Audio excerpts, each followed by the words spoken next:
सुभाष चंद्र बोस ने कहा था कि तुम मुझे खून दो मैं तुम्हें आज़ादी दूंगा। इसी नारे से संबंधित आज का टॉपिक है, उससे थोड़ा मिलता जुलता है। आज का टॉपिक है जैसे दहन। दहन का शाब्दिक अर्थ आप जानते हैं कि जलना होता है। दहन का मतलब जलना होता है। और जलता कौन सा पदार्थ है? तो दहनशील पदार्थ जो होता है वो जलता है, जिसको हम ईंधन के भी नाम से जानते हैं। हम जानते हैं जैसे ईंधन का नाम लिए तो ईंधन किसको कहते हैं? वैसे पदार्थ जिसको जलाने के बाद या जलने के बाद उष्मा प्रकाश उत्पन्न करता है, उसे हम ईंधन कहते हैं। उष्मा प्रकाश ऊर्जा उत्पन्न करता है, उसे हम ईंधन कहते हैं। और ईंधन के प्रकार आप जानते हैं कि ईंधन 3 तरह के होते हैं। जैसे मान लिया कि ठोस ईंधन, द्रव ईंधन, गैस ईंधन। तो जैसे ठोस ईंधन में जैसे लकड़ी, कोयला, ये ठोस ईंधन है।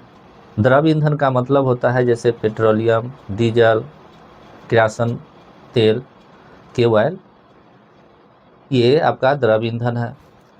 जैसे गैसीय ईंधन जो होता है जैसे एलपीजी, सीएनजी इत्यादि जो होता है, ये गैसीय ईंधन है। तो कहा जाता है कि ईंधन को जलाने के बाद प्रकाश, उष्मा, ऊर्जा उत्पन्न करता है, उसे हम ईंधन कहते हैं। तो हम ईंधन पर चर्चा नहीं करेंगे, मेरा टॉपिक आज का है दहन। और दहन का अर्थ होता है, माने दहन का शाब्दिक अर्थ होता है जलना। इसको अंग्रेजी में हम कंब्यूशन कहते हैं। तो दहन किसे कहते हैं? तो वैसी रासायनिक प्रक्रिया जिसमें कोई पदार्थ ऑक्सीजन के उपस्थिति में जलकर, जो ऑक्सीजन के उपस्थिति में जलकर उष्मा प्रकाश और उष्मा उत्पन्न करता है, दहन कहलाता है। यानी कोई भी पदार्थ जो ज्वलनशील पदार्थ है, दहनशील पदार्थ है, तो दहनशील पदार्थ को जलने के लिए किसकी ज़रूरत होती है? तो ऑक्सीजन की ज़रूरत होती है। मैंने वीडियो प्रारंभ होने से पहले कहा कि सुभाष चंद्र बोस ने कहा था कि तुम मुझे खून दो मैं तुम्हें आज़ादी दूंगा। इस नारे से मिलता जुलता आज का टॉपिक है दहन। जैसे ईंधन ने कहा कि तूने यदि ऑक्सीजन और ताप देगा तो मैं तुम्हें प्रकाश दूंगा, ऊर्जा दूंगा, उष्मा दूंगा। तो कोई भी दहनशील पदार्थ को जलाने के लिए अगर उसको टेम्परेचर दिया जाता है, और आग को जलने के लिए हम जानते हैं कि ऑक्सीजन चाहिए। ऑक्सीजन की अनुपस्थिति में पदार्थ नहीं जलेगा। जैसे हम जानते हैं कि कोई जलती हुई मोमबत्ती है या कोई कैंडल को जला देते हैं, और जलती हुई मोमबत्ती को अगर किसी बर्तन से अगर हम ढक देते हैं तो वह जलती हुई मोमबत्ती कुछ देर के बाद बुझ जाती है। जैसे हम पटाखा लेते हैं, अब पटाखा में थोड़ा सा हम आग जला करके और उसको तुरंत अगर हम बंद कर देते हैं तो भी वह पटाखा विस्फोट नहीं करेगा। क्यों नहीं करेगा? क्योंकि वह जला, लेकिन उसका ऑक्सीजन से संपर्क टूट जाता है और वह आगे की प्रक्रिया बंद हो जाती है, और जिसके कारण वह विस्फोट नहीं होता है। तो ही कहा कि वैसी रासायनिक प्रक्रिया जिसमें कोई पदार्थ ऑक्सीजन के उपस्थिति में जलकर प्रकाश और उष्मा उत्पन्न करता है, दहन कहलाता है। इस प्रक्रिया में जलने वाला पदार्थ, कहता है कि इस प्रक्रिया में जलने वाला पदार्थ ईंधन कहलाता है। जलने वाला पदार्थ ईंधन कहलाता है, तथा ऑक्सीजन को ऑक्सीकारक कहते हैं। ऑक्सीजन को ऑक्सीकारक कहते हैं। ऑक्सीकारक का मतलब आप जानते ही हैं, पढ़ चुके हैं इस पर। जैसे ऑक्सीकारक का मतलब होता है कि ऑक्सीकारक किसको कहते हैं? तो ऐसे पदार्थ जिसके कारण उपचयन की क्रिया होती है उसे उपचायक कहते हैं या ऑक्सीकारक कहते हैं। जिसके कारण ऑक्सीकरण की क्रिया होती है उसे ऑक्सीकारक कहते हैं या उपचायक कहते हैं। तो ईंधन को जलने के लिए किसकी ज़रूरत होती है? तो ऑक्सीजन की ज़रूरत होती है। ऑक्सीजन की उपस्थिति में भी हम ईंधन को जला सकते हैं, उसकी अनुपस्थिति में ईंधन को नहीं जलाया जा सकता है। अब जैसे ईंधन जो होते हैं वह दो तरह के होते हैं, जैसे एक दहनशील होता है और दूसरा अदहनशील। तो दहनशील या ज्वलनशील ईंधन, जैसे दहनशील या ज्वलनशील किसको कहते हैं, तो वैसे पदार्थ जिसको जलाया जा सकता है दहनशील पदार्थ या ज्वलनशील पदार्थ कहलाता है। जिसको हम जला सकते हैं वो दहनशील है, और जिसको नहीं जला सकते हैं वह अदहनशील या अज्वलनशील पदार्थ है। अब जैसे दहनशील पदार्थ कौन कौन है, तो जैसे लकड़ी दहनशील पदार्थ है, गोबर से बने उपला दहनशील पदार्थ है, कोयला दहनशील पदार्थ है, कार्बन दहनशील पदार्थ है, सल्फर दहनशील पदार्थ है, मैग्नीशियम दहनशील पदार्थ है, मोमबत्ती दहनशील पदार्थ है, डीजल पेट्रोल किरासन तेल इत्यादि ये सब के सब दहनशील पदार्थ है। अब अदहनशील या अज्वलनशील का मतलब होता है जिसको हम जला नहीं सकते हैं, जिसको जलाया नहीं जा सकता है उसे हम अज्वलनशील या अदहनशील पदार्थ कहते हैं। तो ये पदार्थ जो नहीं जलते हैं या नहीं जलाया जा सकता है उसे हम अदहनशील या अज्वलनशील पदार्थ कहते हैं। जैसे मिट्टी, बालू, पत्थर, ईंट, चट्टान इत्यादि को हम जला नहीं सकते हैं, इसीलिए यह अदहनशील या अज्वलनशील पदार्थ कहा जाता है। अध्यात्म की दृष्टि से अगर देखा जाए तो अध्यात्म में कहा कि हमें थोड़ी देर हम थोड़ा सा टॉपिक को मोड़ने का प्रयास कर रहे हैं।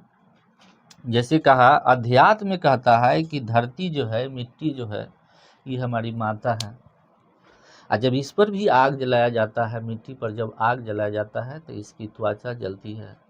तो जैसे इंसान को अगर हाथ पर आग रख दिया जाए तो उसका हाथ जलने लगता है, उसके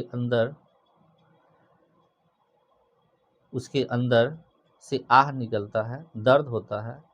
उसी प्रकार से अध्यात्म कहता है कि धरती पर आग जलाने से मिट्टी जल जाती है, और मिट्टी जब जलती है तो उसको भी दर्द होता है, वो भी रोती है, बिलखती है, तड़पती है। क्यों? मिट्टी को उसने कहा, अध्यात्म कहा कि मिट्टी मतलब धरती हमारी क्या है, माता है। तो हम उस ओर नहीं चलेंगे, हम चलते हैं अगले टॉपिक की तरफ। तो अदहनशील का मतलब जिसको जलाया नहीं जा सकता है, जैसे मिट्टी, बालू, पत्थर, ईंट इत्यादि हमारा अदहनशील पदार्थ है। ज्वलन ताप या प्रज्वलन ताप किसे कहते हैं? ज्वलन या प्रज्वलन ताप जिस ताप पर कोई पदार्थ, जिस टेम्परेचर पर कोई पदार्थ जलना प्रारंभ करता है उसे उस पदार्थ का क्या कहते हैं? उसे उस पदार्थ का ज्वलन ताप या प्रज्वलन ताप कहा जाता है। यानी कहने का मतलब कि जिस ताप पर, जैसे हमको कागज जलाना है तो कागज को जलाने के लिए अधिक टेम्परेचर की ज़रूरत नहीं है, लेकिन फिर मोटी लकड़ी को जलाने के लिए अधिक टेम्परेचर को ज़रूरत है, ज़्यादा उसको टेम्परेचर चाहिए, ताप चाहिए। अगर मान लेते हैं कि यह लोहे की छड़ है और लोहे के छड़ को अगर पिघलाना है तो इसको पिघलाने के लिए भी और अधिक टेम्परेचर यानी ताप की ज़रूरत होती है। तो सभी पदार्थों को हम एक ही ताप पर पिघला नहीं सकते हैं, गला नहीं सकते हैं, सबका टेम्परेचर अलग अलग होता है। तो सभी पदार्थ का गलनांक, क्वथनांक अलग अलग होता है। तो जिस ताप पर कोई पदार्थ जलना प्रारंभ करता है उसे उस पदार्थ का ज्वलन ताप कहते हैं या प्रज्वलन ताप कहते हैं। जैसे लकड़ी का ज्वलन ताप 300 डिग्री सेल्सियस से 400 डिग्री सेल्सियस तक होता है। यानी लकड़ी को 300 डिग्री सेल्सियस से 400 डिग्री सेल्सियस ताप देने के बाद लकड़ी जलने लगेगी। कागज का ज्वलन ताप, तो कागज का ज्वलन ताप लगभग 233 डिग्री सेल्सियस होता है। 233 डिग्री सेल्सियस के ताप पर कागज जलने लगता है। जैसे पेट्रोल के बारे में कहा गया कि पेट्रोल जो होता है, पेट्रोल के पास कोई चिंगारी या माचिस, जलती हुई माचिस को अगर ले जाते हैं, उसका टेम्परेचर, वहाँ का टेम्परेचर भी अगर -43 डिग्री के भी आसपास है तो भी उसमें आग पकड़ लेती है। ये बड़ा ही प्रज्वलनशील पदार्थ है, ज्वलनशील पदार्थ है। अब हम आगे बात करते हैं कि दहन के पोषक यानी सपोर्टर ऑफ कम्बशन क्या है, यानी दहन के पोषक तत्व कौन कौन से हैं, मैंने किसी पदार्थ को जलाने के लिए किनका उपस्थिति अनिवार्य है। यानी तो कहा कि अगर किसी पदार्थ को अगर जलाना है तो जलाने के लिए हमें हवा अर्थात ऑक्सीजन की ज़रूरत होगी या नाइट्रोजन, क्लोरीन इत्यादि की ज़रूरत होगी। ये हमारे दहन के पोषक तत्व हैं। उदाहरण के लिए कहा कि अगर कार्बन को हम जलाते हैं ऑक्सीजन की उपस्थिति में तो ये कार्बन डाइऑक्साइड बनाता है और प्रकाश और ऊष्मा ऊर्जा उत्पन्न करता है। फिर मैग्नीशियम को नाइट्रोजन के साथ अभिक्रिया करते हैं तो ये Mgn2 मिल करके क्या बनाता है, Mg3n2 और प्रकाश और ऊष्मा ऊर्जा उत्पन्न करता है। फिर हाइड्रोजन और क्लोरीन आपस में अभिक्रिया करके ये हाइड्रोक्लोरिक अम्ल बनाती है, प्रकाश और ऊष्मा उत्पन्न करती है। अब एक इम्पोर्टेंट बात कहा क्या कि जैसे दहन जो होता है, दहन एक ऊष्माक्षेपी अभिक्रिया है। ऊष्माक्षेपी का मतलब होता है कि वैसे पदार्थ जिसको जलाने के बाद ऊष्मा उत्पन्न करता है। ऊष्माक्षेपी का मतलब ऊष्मा उत्पन्न करना, हीट को उत्पन्न करना, और हीट जब उत्पन्न होगा तो वो अपने आसपास के टेम्परेचर को, तापमान को बढ़ा देता है। उसे ही हम ऊष्माक्षेपी अभिक्रिया कहते हैं। तो दहन एक ऊष्माक्षेपी अभिक्रिया है एवं उपचयन अभिक्रिया भी है। दहन एक उपचयन अभिक्रिया है। उपचयन अभिक्रिया क्यों कहा जाता है, तो उपचयन के बारे में हम पढ़ चुके हैं, ऑक्सीकरण के बारे में पढ़ चुके हैं कि जिस तत्व या परमाणु या पदार्थ के साथ ऑक्सीजन का योग होता है उसे हम उपचयन कहते हैं अथवा ऑक्सीकरण कहते हैं। तो यहाँ पर देखिए, जैसे कार्बन को जलाने के लिए ऑक्सीजन का योग किया जाता है, ऑक्सीजन की अनुपस्थिति में हम कार्बन को नहीं जला सकते हैं। इसको जलाने के लिए ऑक्सीजन जरूरी है, ऑक्सीजन के बिना हम इसको नहीं जला सकते हैं।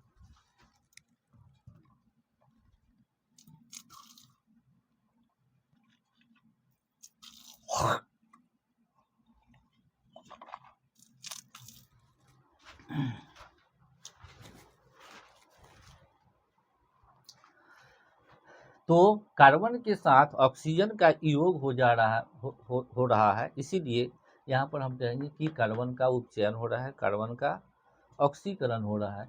यानी कार्बन को जलने के लिए ऑक्सीजन की ज़रूरत होती है, अतः यह ऑक्सीकरण या उपचयन अभिक्रिया है। दूसरी बात, हम जानते हैं कि विद्युत ऋणात्मक तत्व का योग भी, जुड़ना भी उपचयन अभिक्रिया है। तो यहाँ पर क्लोरीन विद्युत ऋणात्मक तत्व है और वह हाइड्रोजन के साथ इसका योग हो रहा है, इसलिए यह भी उपचयन अभिक्रिया है।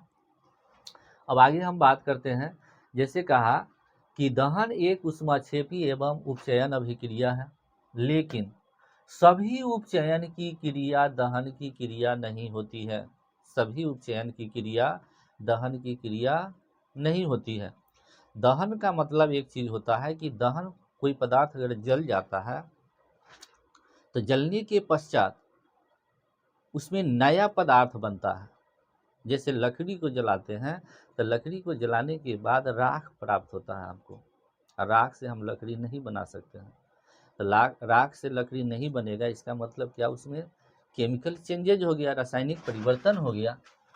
और दहन में भी वही बात कहता है कि वैसी रासायनिक प्रक्रिया, यहाँ पर रासायनिक प्रक्रिया की बात किया, रासायनिक परिवर्तन की बात किया, तो दहन कोई पदार्थ अगर दहनशील है वह अगर जल जाता है तो उसमें कहा जाता है कि उसमें केमिकल चेंजेज होना चाहिए, रासायनिक परिवर्तन होना चाहिए, नया चीज बनना चाहिए।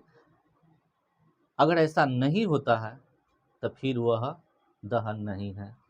तो कहा कि सभी उपचयन की क्रिया दहन की क्रिया नहीं होती है। उदाहरण के लिए जैसे बल्ब का जलना, विद्युत बल्ब का जलना दहन की क्रिया नहीं है। इलेक्ट्रिक बल्ब जो जलता है तो कहता है कि वह दहन की क्रिया नहीं है। क्यों नहीं है? कि विद्युत बल्ब के अंदर फिलामेंट होता है और फिलामेंट गर्म होकर यानी जल करके वह नया पदार्थ नहीं बना पाता है। तो नया पदार्थ नहीं बनाता है, लेकिन जब बल्ब जलता है तो फिर प्रकाश और ऊष्मा दोनों ही उत्पन्न करते हैं, लेकिन उसमें नया पदार्थ नहीं बनता है। तो ही कहता है कि सभी उपचयन की क्रिया दहन की क्रिया नहीं होती है। उदाहरण के लिए बल्ब का जलना दहन की क्रिया नहीं है, लेकिन प्रकाश एवं ऊष्मा दोनों उत्पन्न होते हैं। यानी विद्युत बल्ब को जलाते हैं तो जलाने के बाद प्रकाश और ऊष्मा दोनों उत्पन्न होते हैं, लेकिन वह दहन की क्रिया नहीं कहा जाएगा। क्यों नहीं कहा जाएगा? क्योंकि इसका कारण है कि बल्ब के फिलामेंट जलने से कोई रासायनिक परिवर्तन नहीं होता है। बल्ब के फिलामेंट यानी बल्ब के अंदर जो फिलामेंट होता है उसमें कोई परिवर्तन नहीं हो पाता है, जिसके कारण हम कहते हैं कि वह दहन की क्रिया नहीं है।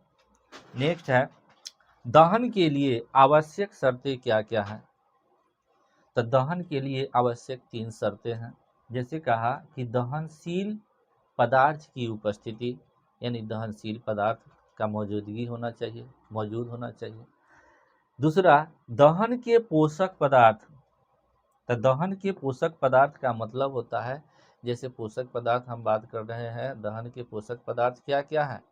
जैसे हवा यानी ऑक्सीजन, नाइट्रोजन, क्लोरीन इत्यादि हमारे दहन के पोषक पदार्थ हैं। और ज्वलन ताप की प्राप्ति, यानी हमको उस दहनशील पदार्थ को जलाने के लिए ताप की आवश्यकता होगी। तो यानी 3 चीज जरूरी है। अगला इम्पोर्टेंट बात एक और है, कहा क्या कि कोई भी ठोस या द्रव दहनशील पदार्थ ऊष्मा पाकर वाष्प में परिणत हो जाता है, यानी बदल जाता है। यानी कोई भी ठोस या द्रव दहनशील पदार्थ होता है, जब उसको टेम्परेचर दिया जाता है, ताप दिया जाता है, तो जैसे मान लेते हैं, हम जानते हैं कि कोई भी ठोस पदार्थ को अगर हम टेम्परेचर देते हैं तो वह पिघल करके द्रव में बनता है, और नहीं तो कुछ ऐसे पदार्थ ठोस पदार्थ हैं जिसको ताप देने के बाद वह स्वतः जल करके ठोस से गैस में परिवर्तित हो जाता है, जिसको हम ऊर्ध्वपातन अभिक्रिया कहते हैं। तो जैसे मान लेते हैं, कहा कि मोम को अगर हम टेम्परेचर देंगे, ताप देंगे, गर्मी देंगे, तो वह मोम ठोस होता है, वह पिघल करके पहले द्रव में बदलेगा और फिर वह द्रव वाष्पित होता है, यानी जलने के पश्चात। तो दहन के लिए आवश्यक शर्तें हैं, ये तो हो गया। कोई भी ठोस या द्रव दहनशील पदार्थ ऊष्मा पाकर वाष्प में परिवर्तित हो जाता है, यानी बदल जाता है, और ज्वाला के साथ जलने लगता है।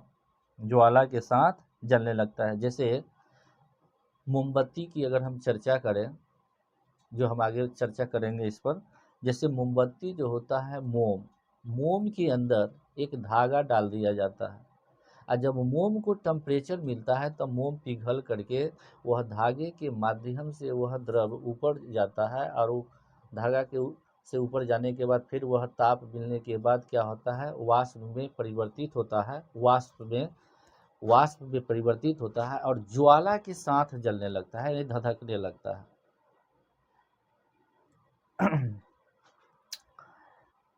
अब वाष्पशील पदार्थ समाप्त होने पर भी लंबे समय तक बिना ज्वाला के जलते रहते हैं। जैसे अगर लोग कोयला को अगर जलाते हैं तो कोयला भी कोयला के अंदर जो वाष्प होता है, तो जब तक वह वाष्प यानी द्रव के रूप में बदल करके वाष्प में बदलता है तब तक वह ज्वाला के साथ जलता है। और जब उसमें का वाष्प समाप्त हो जाता है तो वह बिना ज्वाला के यानी बिना धधके हुए वह लंबे समय तक जलते रहता है। तो फिर हम आगे इस पर बात करते हैं। तो दहनशील ठोस या द्रव्य पदार्थ ऊष्मा पा करके वह वाष्प में बदल जाता है और वह ज्वाला के साथ जलने लगता है। और वह 4 तरह के ज्वाला क्षेत्र उत्पन्न करते हैं, यानी ज्वाला के 4 क्षेत्र होते हैं। और वो 4 क्षेत्र कौन कौन होते हैं? तो कहता है कि एक होता है नीला क्षेत्र, ब्लू जोन, दूसरा होता है काला क्षेत्र, तीसरा दीप्त क्षेत्र और चौथा अदीप्त क्षेत्र होता है। अब इसको हम एक एग्जाम्पल के द्वारा समझेंगे। जैसे हम जानते हैं कि मोमबत्ती हम लेते हैं और मोमबत्ती कौन सी का बना होता है? तो मोम का बना होता है। और उस मोम के अंदर यानी बीच में एक धागा को पिरो दिया जाता है, यानी उसके अंदर धागा डाल दिया जाता है। यानी मान लीजिए कि यह एक मोमबत्ती है और इस मोमबत्ती के अंदर बीच में ये धागा डाल दिया गया है और इस मोमबत्ती को जब जलाया जाता है तो इसमें 4 क्षेत्र उत्पन्न होते हैं। तो चारों क्षेत्र कौन है? तो नीला क्षेत्र, काला क्षेत्र, दीप्त क्षेत्र और अदीप्त क्षेत्र। अब नीला क्षेत्र जो होता है, नीला क्षेत्र में मोम का दहन नहीं होता है। नीला जो क्षेत्र होता है, जैसे नीला क्षेत्र यहाँ हुआ, ये बीच में ये यहाँ पर मोम या किसी दहनशील पदार्थ का दहन नहीं होता है, यानी जलता नहीं है। जैसे मान लिया अगर मोम को जला देते हैं या जलती हुई मोम के पास अगर माचिस के तीली को भी हम यहाँ पर अगर रखेंगे तो यहाँ पर वो तीली नहीं जलेगा। क्यों नहीं जलेगा? क्योंकि यहाँ पर ऑक्सीजन से उसका संपर्क टूट जाता है, यानी मोम के जो वाष्प बना है उस वाष्प का ऑक्सीजन से उसका संपर्क टूट जाता है, जिसके कारण यहाँ पर अगर कोई भी दहनशील पदार्थ को रखेंगे यानी नीला क्षेत्र में अगर रखते हैं तो वह नहीं जलेगा। और क्यों नहीं जलेगा? क्योंकि यहाँ पर टेम्परेचर भी, तापमान भी बहुत कम रहता है। अब है काला क्षेत्र। तो काला क्षेत्र ये नीला क्षेत्र, बीचों बीच नीला क्षेत्र है और इसके किनारे का भाग जो होता है ये हमारा काला क्षेत्र होता है। तो यहाँ पर भी मोम बिना पिघले, बिना जले कार्बन का एक क्षेत्र बनाता है, एक भाग बना लेता है जो काला दिखता है। तो यह काला क्षेत्र कहलाता है। और तीसरा क्षेत्र है दीप्त क्षेत्र। दीप्त क्षेत्र का मतलब होता है कि इस क्षेत्र में जो होता है वह मोम का पूर्ण दहन नहीं होता है, यानी मोम अपूर्ण दहन के साथ जलता है। तो अपूर्ण दहन के साथ क्यों जलता है? क्योंकि यहाँ पर यानी दीप्त क्षेत्र में ऑक्सीजन पर्याप्त मात्रा में नहीं मिलता है, जिसके कारण वह पूर्ण दहन नहीं होता है। तो अब पूर्ण दहन कहाँ होता है? तो पूर्ण दहन जो होता है यह इसके बाहरी क्षेत्र में होता है। ये बाहरी क्षेत्र जो होता है यहाँ पर पूर्ण दहन होता है। और यहाँ पर पूर्ण दहन होने के कारण यहाँ टेम्परेचर बहुत अधिक होता है, बहुत ज़्यादा होता है और लाइट कम होता है, यानी प्रकाश कम होता है।